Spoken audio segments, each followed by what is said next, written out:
Alright, welcome back to KTN Weekend Prime, where you get the point of news and get the whole story.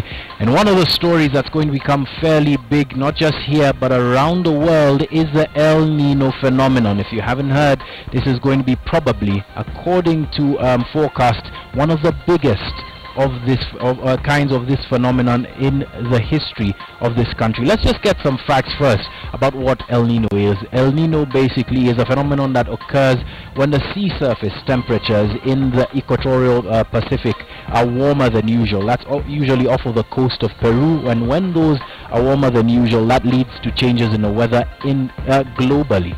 Now, Kenya has experienced quite a number of this phenomenon of El Nino seasons, if I can call them that, and that's from 1957, 58, 1965, 66. That one I believe was called Uhuru.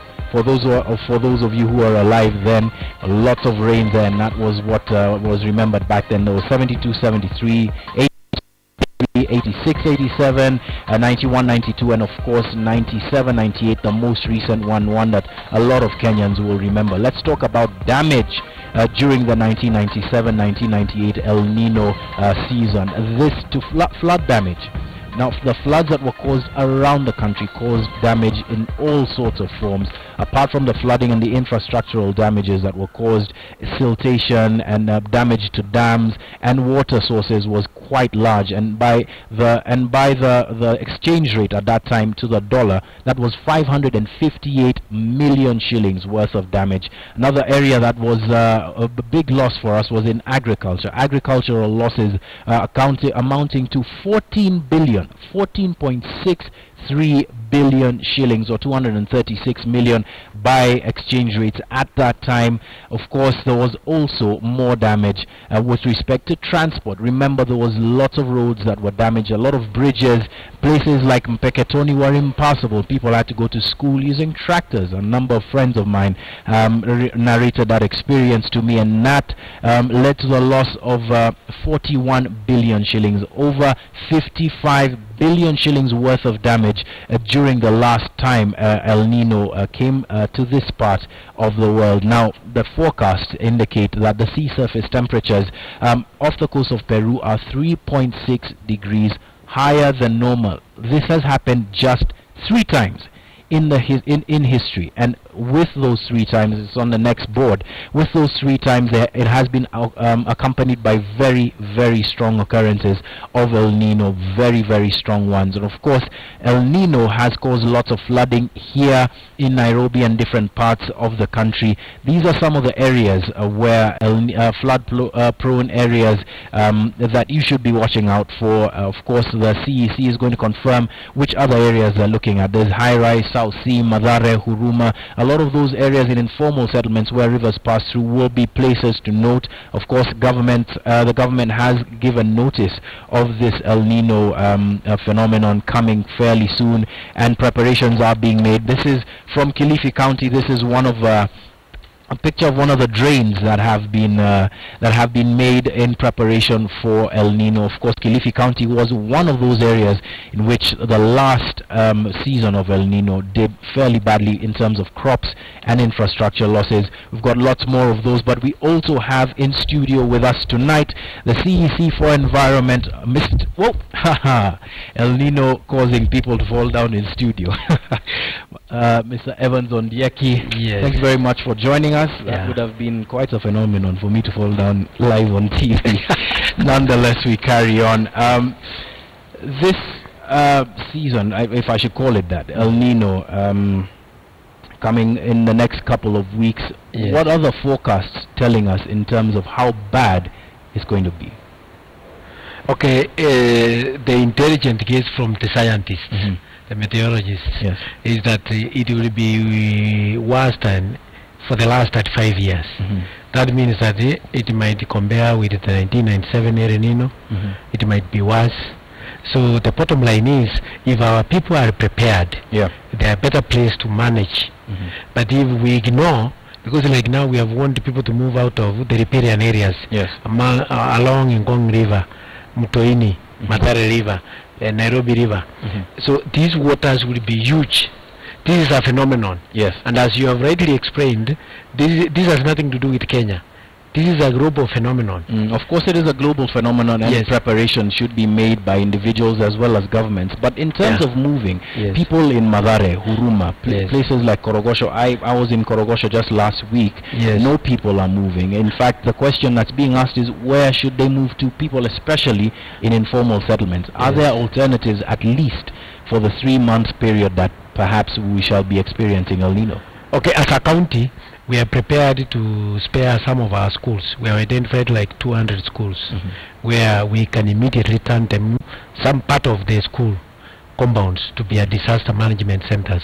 So if the worst comes to the reality, then we can be able to relocate them. But we are saying we will only relocate people who are safe and alive. If somebody is warned and he has built on a river, deep in the river, I passed through Kibera today, and I saw a building right in the bottom of the river. And you see, if it rains at night, imagine even if we had tractors, we had excavators, how do you get all of that person? Yes, so isn't that the responsibility of the county government now to ensure that those blockages are removed? Because, for instance, there's a picture that we have, I don't know if it's going to run now, but there are pictures that we saw from May along Bagathi Way, where there are huge structures that have been built on riparian areas, and those structures caused a lot of flooding in estates as well as on the road, Langata and Bagathi interchange there. And those buildings are still standing. Whose responsibility then would that be? Okay, I think it's a combination of factors. There were structural challenges, there were design challenges, and the county has addressed most of those. So most of those structures that were on the riparian area that were obstructing, most of them have been removed. Actually, some buildings have been brought down. Yes. And even the one on Mbagathi Road, the owner has been informed to clear the river. The side behind the building is where the river is, to clear it and make it stay clear, so that the river has a clear path. Yes, but this hasn't happened yet, and we are 2-3 weeks away from the El Nino phenomenon hitting Kenya. Are we going to take measures as extreme as perhaps bringing those buildings down? No, I think I saw the tractors yesterday and today there. So they are working on that. And if you look at the counties ahead on top of things, the government established a El Nino Disaster Management Committee, chaired by myself. The other members are Mohamed, Odonga, and the others, Health and Education. And we have been working on 24/7. And we have put systems and structures in place. We are prepared, we are ready. There is a committee that meets every day, which I chair every day. And the last meeting was yesterday, and we are also meeting on Tuesday. And we have been linking with national government. We met with the deputy president. Yes. We have prepared our budgets, we have prepared equipment. Speaking of which, how much is the budget? Okay, initially the county had spared 100 million for disaster management, but we realized that the exercise is massive, and we had closed our budget calendar.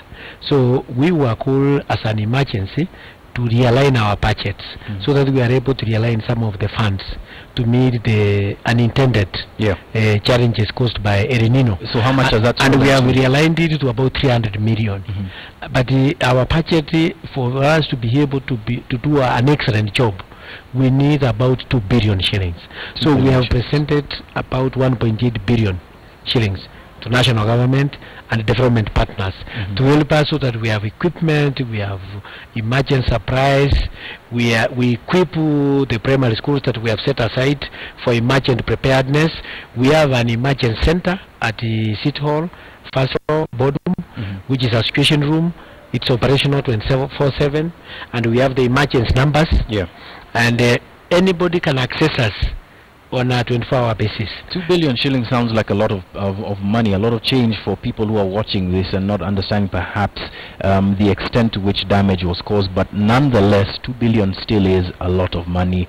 Accounting for this money, is there what plans do you have to show public accountability for exactly what it is you spent, what it is you didn't spend? Because of course this is public money and not all of it might be spent. Okay, in Nairobi City County operates on a premise of openness, transparency, and accountability.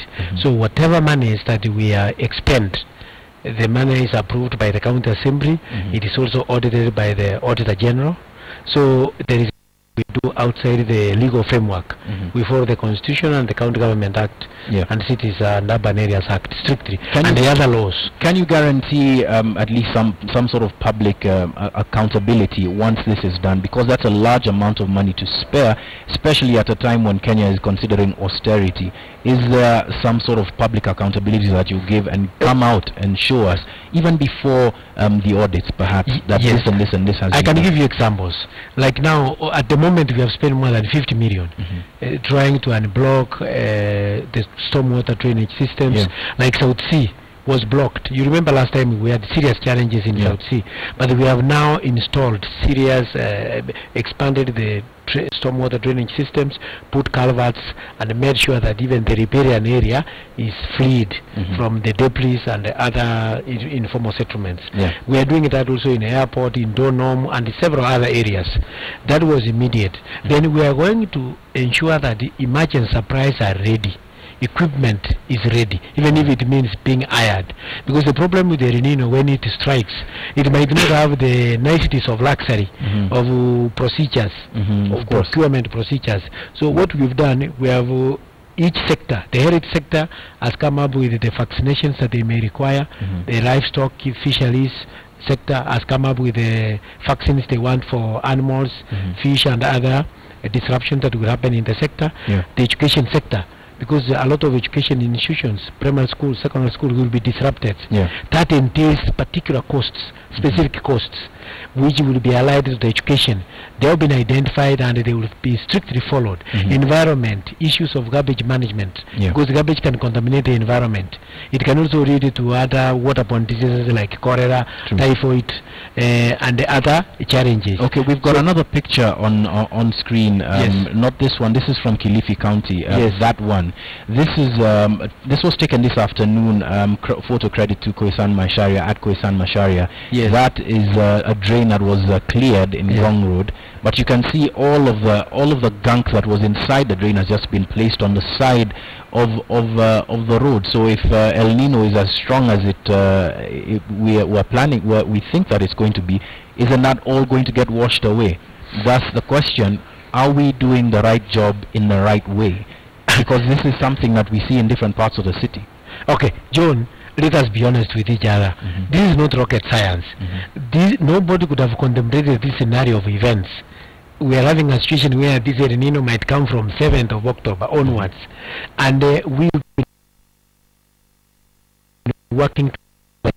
It is possible that some debris was removed and it has not been corrected, because we have about 37 vehicles, trucks, to correct. And you know, Nairobi is huge. Nairobi is 585,000 square kilometers. So that is possible, but I can assure you that we have put every system in place to ensure that once that is removed, it is corrected. Because it will be an exercise in futility if you were to unblock and you leave the debris there. It will be brought back, and then it is of no value. What we are advocating to Nairobians is that whenever you have used solid waste, which is plastic, paper, and etc., don't throw it anyhow, because it will block our drainage systems. Number two, if El Nino comes and you are in town, do not try to fight against El Nino. El Nino is a state of nature. You can't fight with it. Just wait wherever you are. Let the rains come down, they settle, then you can leave. Don't drive if you realize that the El Nino has struck. Just wait wherever you are, because simple measures, safety measures can save lives. Speaking of which, speaking of driving, traffic management in the city is bad enough without the burden of El Nino. What are we doing in terms of being able to perhaps replan routes and open up roads that perhaps aren't in use, to ensure that people still, weather permitting, are able to get to and from work and to the places that they need to go? Okay, the governor and the executive committee has come up with innovative ways of dealing with these issues. Number one, you remember we prepared a traffic decongestion report, which is being implemented at the moment, which was headed by Professor Marion Mutugi, and several changes are going to be effected from January, including declaring some of the roads one way, which will make movement easier. Number two, fundamentally, most of the congestion in Nairobi is caused by a bad mentality. We don't have drivers. We have only people who know how to move a vehicle. Driving needs some basic competencies, basic considerations, basic intelligence that you can allow people to move if you see the front of you is not moving. Well, some would say that there's also overlapping roles that perhaps are clashing between the city inspectorate and traffic police in different parts of the city that cause these snarl-ups in the first place. I agree with you entirely that the traffic police should be relieved of that role so that they concentrate on security. That should be managed by traffic marshals. That is a developed function. But you see, because of vested interest and corruption, a lot of people do not want that role to be taken away from Who are these people? Who are these people? No, but you know, we wanted to remove that role on 1st March last year. And they sabotaged because they clogged all the systems. The people who are in charge of the roads at the moment sabotaged that. Kenya Urban Roads, National Transport and Safety. No, I think it's the traffic police, to be honest with you. The traffic police sabotaged this process. There is corruption and there is incompetence. I believe that is the truth. Going forward, we need to allow the county to manage that role through traffic marshals. That is what I believe in, and I think that's the right thing to do. But in the meantime, we've got 3 weeks to go thereabouts to El Nino.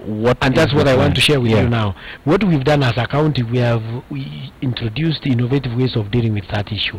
In case El Nino strikes, number one, we have developed a traffic plan for the city, so that we educate people that if you see that the El Nino is in full blast, do not drive.